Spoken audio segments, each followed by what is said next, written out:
All right, let's see how this works. Loo. I got some apples. Hey, this works. All right, what's up, y'all? Now, eyes on the road and mind your traffic signals. This will be quick anyway. So, quick recap of the session. I did 3x6 at strict axle with the intention of strict axle press with the intention of just like really clean movements and making sure that the I wanted a tension line basically from my feet on the ground all the way through my body. I didn't want to have any type of favoring of the left or right side or moving my hips in such a way. I wanted to have just very, very clean reps because I wanted to set the foundation for an eventual just heavy single of clean and press away. Because in theory, like the heavier the weight, the more those inefficiencies show because it's the path of least resistance. So what I'm trying to do is just promote really, really, really consistent movement patterns that are efficient, because not only is it going to look prettier, but it's actually going to help keep me from getting injured, right? I'm not going to be compensating in such a way where it might put, after a certain weight, like it's a load versus capacity thing, and then something snaps and then I'm injured or worse in the sense of like I need surgery or like I've bust, like I don't want like I just don't want to injure. I don't want to play that. So that's why I did what I did. And then after that, I did 2 sets of 8. I wanted to do 3 sets of 8, but I did 2 sets of 8 at what I'll call Anderson Cambered's pins presses. Anderson squats, just a top-notch variation of squatting. Basically, you just start at the bar. You start the bar at or above, right around your sticking point, and you squat up. So I kept that thinking, but with a cambered bar because my intention is, so the axle is the axle, obviously, but cambered mimics a log press a little bit, which is what I want to do. Or that was the thinking behind that. You'll notice, though, I didn't do the 3rd set because I only got like 2 reps, which kind of chaps me, I'm not going to lie. It was some interesting feedback, though, and I think that that's a good movement to keep in mind in the practice. So what I found out is essentially after a certain load, the stability of my shoulders wanes.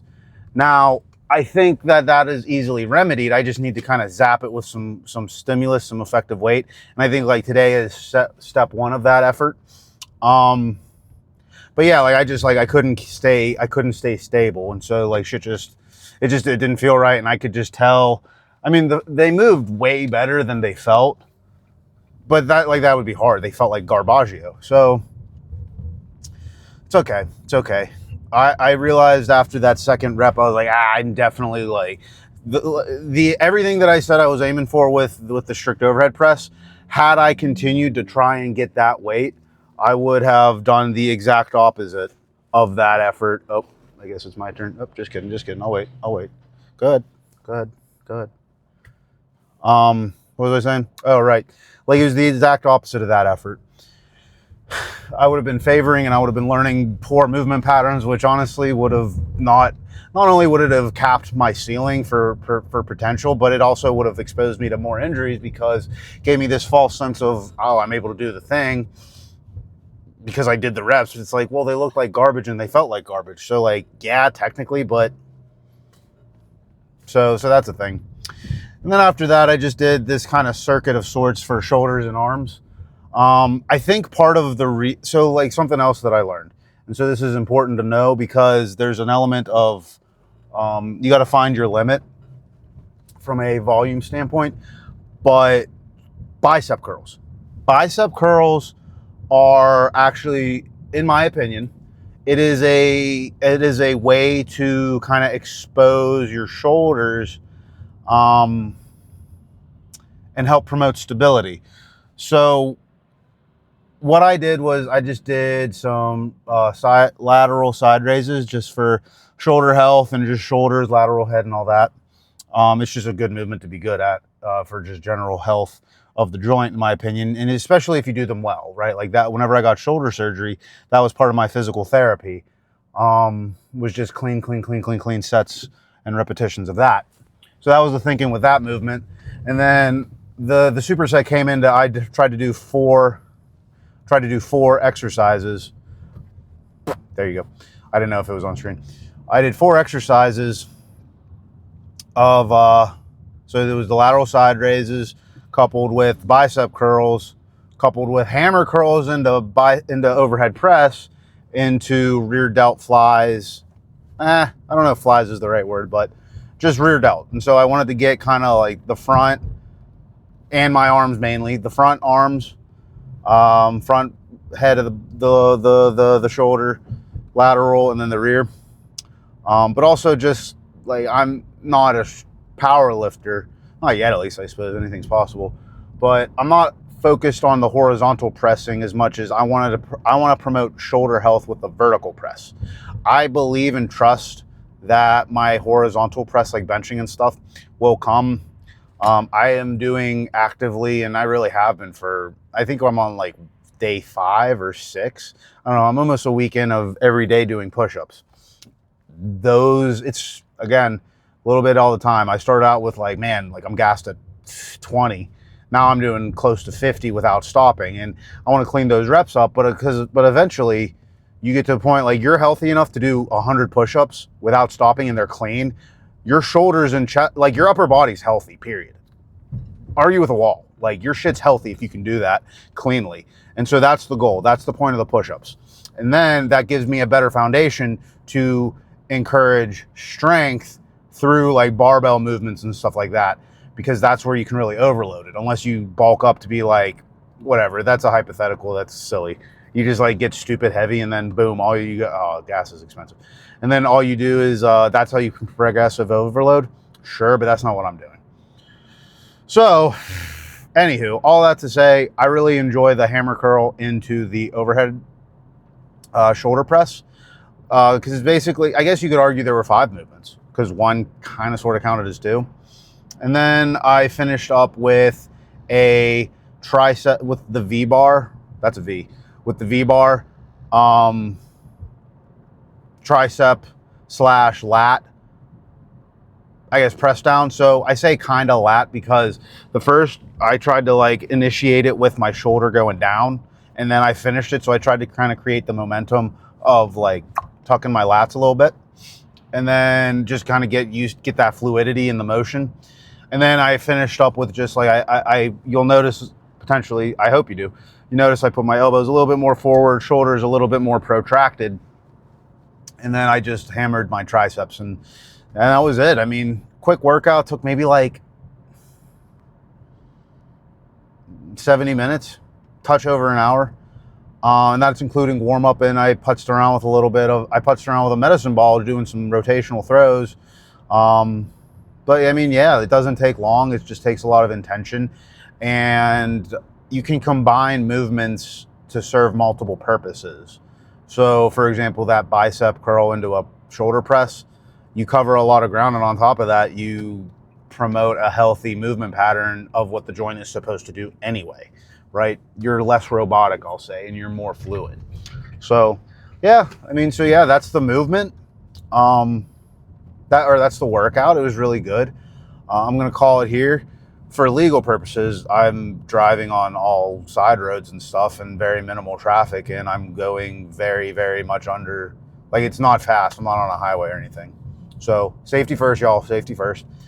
And yeah, I hope you enjoyed. If you liked content like this, if you liked workouts like this, how I think, how I promote things or communicate things, give me a follow, like, share, send to your friends and family. It's all about learning, trying to create the intent is to create a community of people that just want to get healthy and have fun and play and explore their bodies, right? Like, we are all blessed and gifted with physical and athletic talent. Varying levels, sure, but like, who cares? That's not what it's about. It's about tapping into that and really enjoying life while we're living. So yeah, follow for more. Reach out if you have any questions. If you want to work one-on-one, I'm always available. And yeah, thanks for stopping by. Catch you in the next one. See you.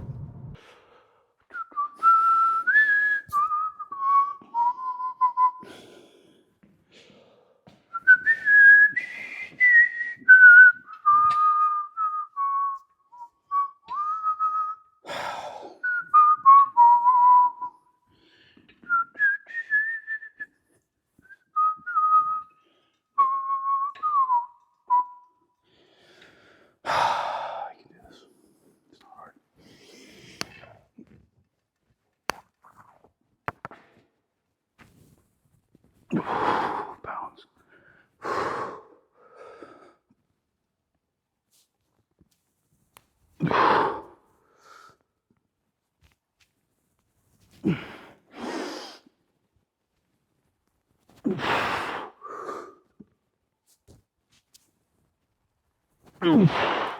Balance. Come on.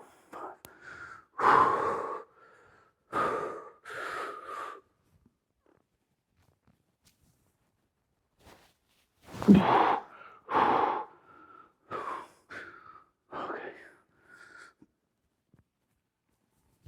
Oh man. Woo.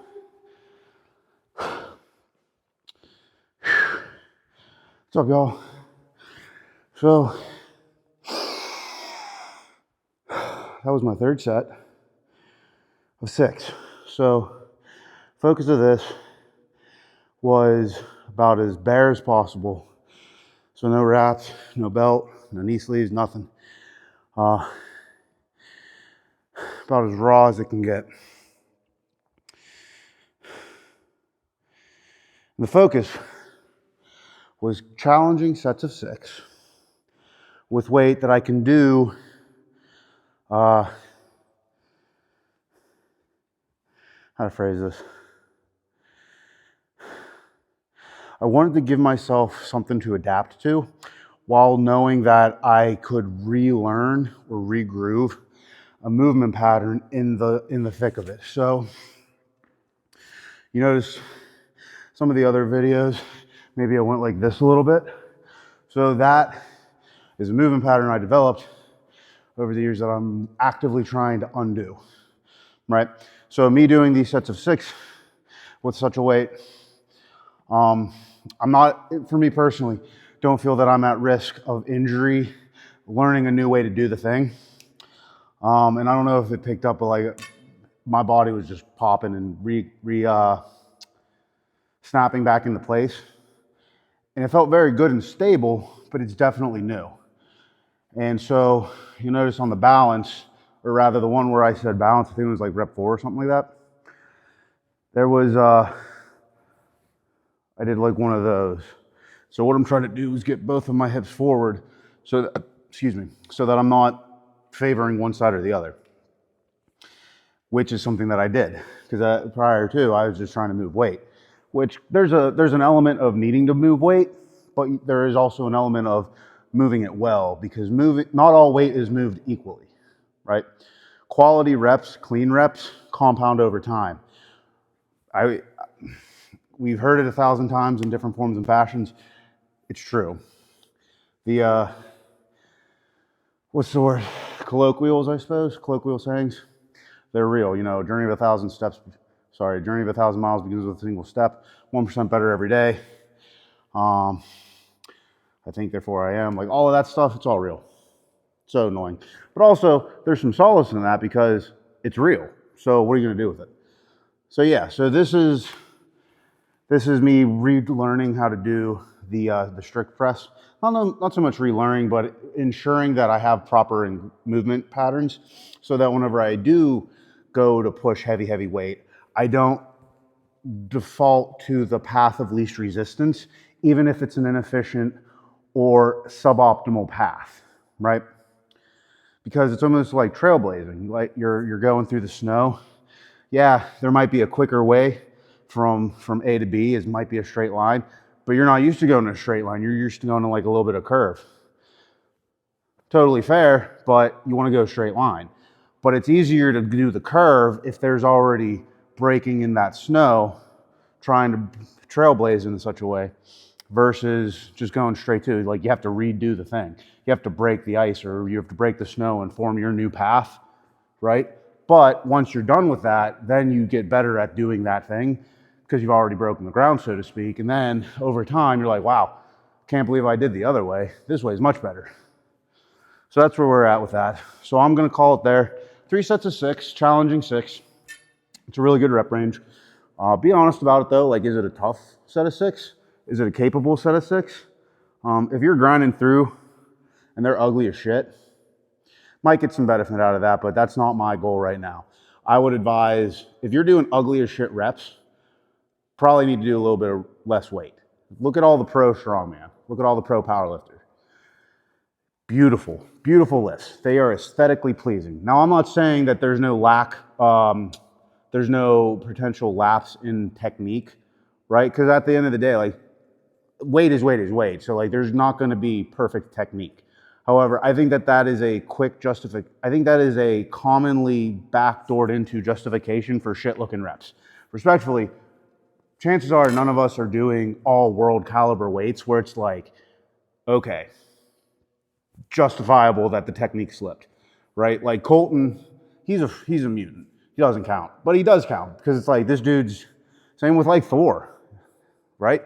Same with like a Mitch Hooper, right? Personalities aside and such, quality ass lifts, all of them. They all, every lifts they do look pretty. There's a reason for that. And they're doing world record caliber weights. Chances are we're not there.